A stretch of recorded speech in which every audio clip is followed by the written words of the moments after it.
membahas dunia pendidikan dari sudut pandang psikologi dan realita guru masa kini. Hari ini kita akan mengulik topik yang sangat dekat dengan dunia pendidikan saat ini, yaitu psikologi pendidikan untuk generasi Z atau biasa kita sebut sebagai Gen Z.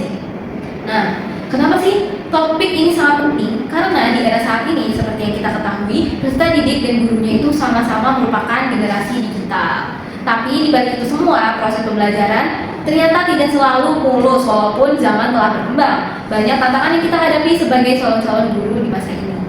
Guru generasi Z atau biasa kita sebut guru Gen Z kini punya tantangan besar, bukan hanya menyampaikan materi, namun juga harus memahami karakter peserta didik yang serba cepat, sensitif, multitasking, dan juga menuntut pembelajaran yang bermakna. Pertanyaannya, apakah kita sebagai calon guru itu siap menghadapi tantangan itu?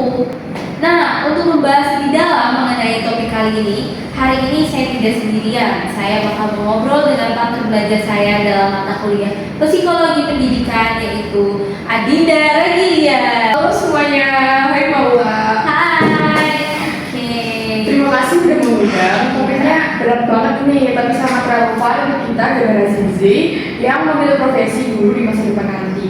Ya, terima kasih ya sudah berkesempatan untuk datang ke sini meluangkan waktu ya. Langsung aja ini kita ke topiknya. Menurut kamu, apa sih masalah terbesar guru Gen Z di sekolah saat ini? Yang pertama, guru Gen Z sering mengalami emosional burnout atau kelelahan emosional karena siswa sekarang menuntut pembelajaran yang kreatif.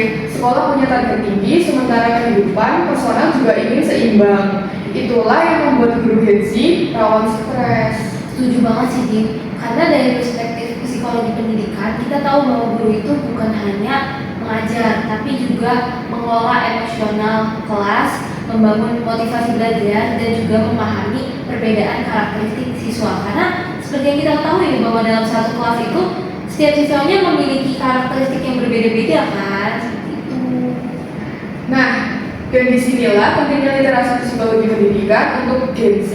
Kalau dulu guru hanya fokus pada penguasaan materi, sekarang guru harus yang pertama paham growth mindset, yang kedua terapkan komunikasi yang empatik, yang ketiga gunakan positive reinforcement, yang keempat pahami gaya belajar siswa, dan yang terakhir menjadi fasilitator bukan pusat pembelajaran. Oke, keren ya.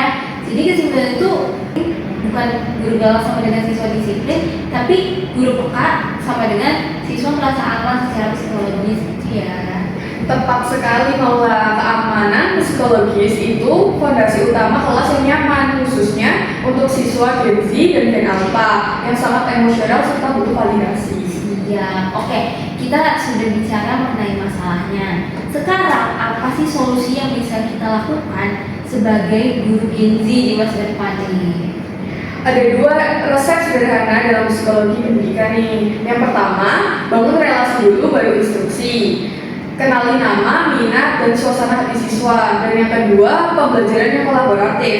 Buat siswa aktif, bekerja sama, bukan hanya mendengarkan. Oke, boleh aku tambahin lagi ya. Karena zaman sekarang itu banyak banget murid-murid yang butuh validasi dan juga apresiasi gitu kan.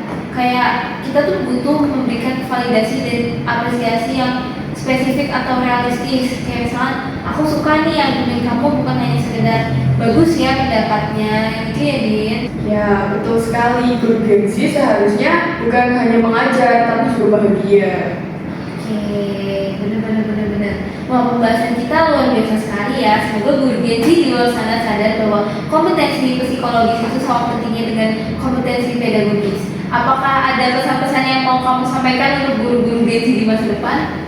Kalau ada pesan terakhir dari aku, jadilah guru yang mengajar dari hati, karena ilmu menggerakkan pikiran, tapi ketulusan menggerakkan masa depan. Ya, oke. Terima kasih ya Dinda udah bergabung di dalam podcast EduTalk kali ini. Dan terima kasih untuk semua pendengar EduTalk. Kalau kalian suka topik seperti ini, jangan lupa subscribe, like, and share. Sampai jumpa di episode berikutnya.